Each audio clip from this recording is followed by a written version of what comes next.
To find the current informed consent forms, you want to go to the Office of Research, Resources, and then under Forms and Templates, you will find the informed consent templates.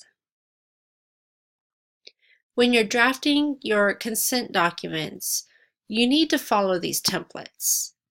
They contain the approved word marks for Utah State University, accreditation information, your institution's contact information.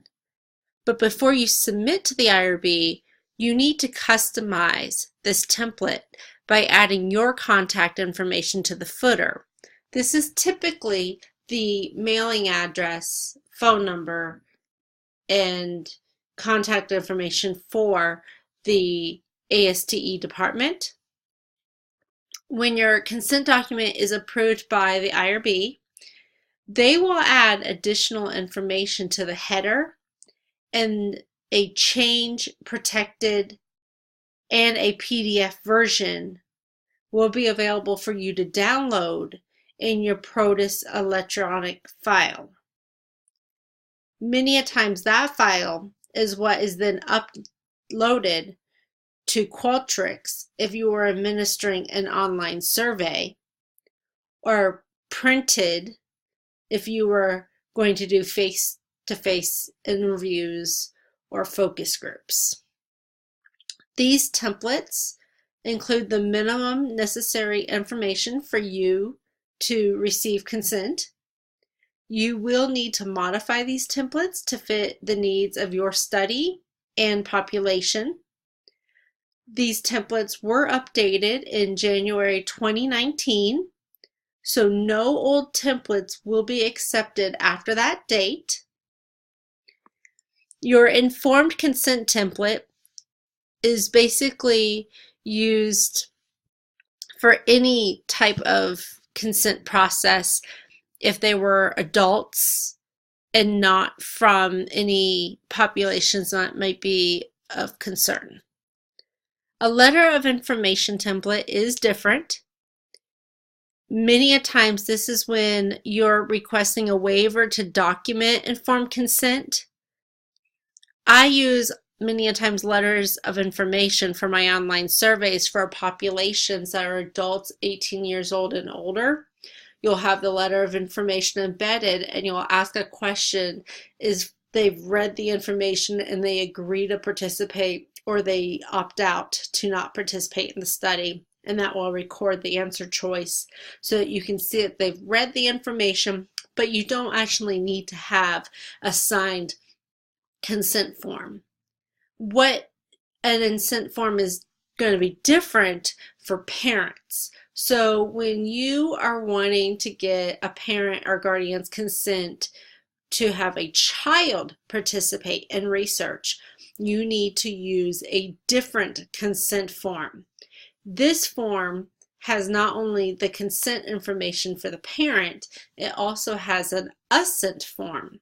And this assent form is an easier to understand, shorter document for the child to read, to understand more about the study, its purpose, what he or she is going to do in the study, and to also offer consent to participate. But since the child is under 18 years old, we refer to that as assent. Now, there is a shortened version to document oral presentation of informed consent that is available in both English and Spanish. I typically use this form when I am doing online interviews or telephone audio recorded interviews, and I need to read the informed consent aloud and ask for their verbal commitment to the study. There are additional forms on this website. One's for HIPAA information, and that's if you want to access protected health information.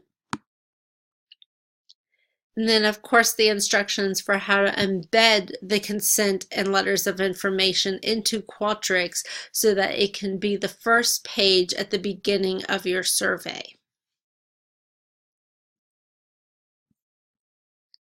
Before you take time to create your informed consent document for your thesis proposal or dissertation proposal, I would encourage you to contact your committee chair.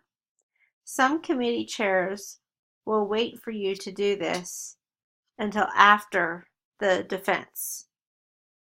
I, Dr. Hall, have my graduate students complete all of the consent forms, recruitment materials, and necessary items for the protocols prior to the defense of a thesis or dissertation proposal so that the committee has a chance to see everything and then make corrections and immediately upload that content for IRB approval.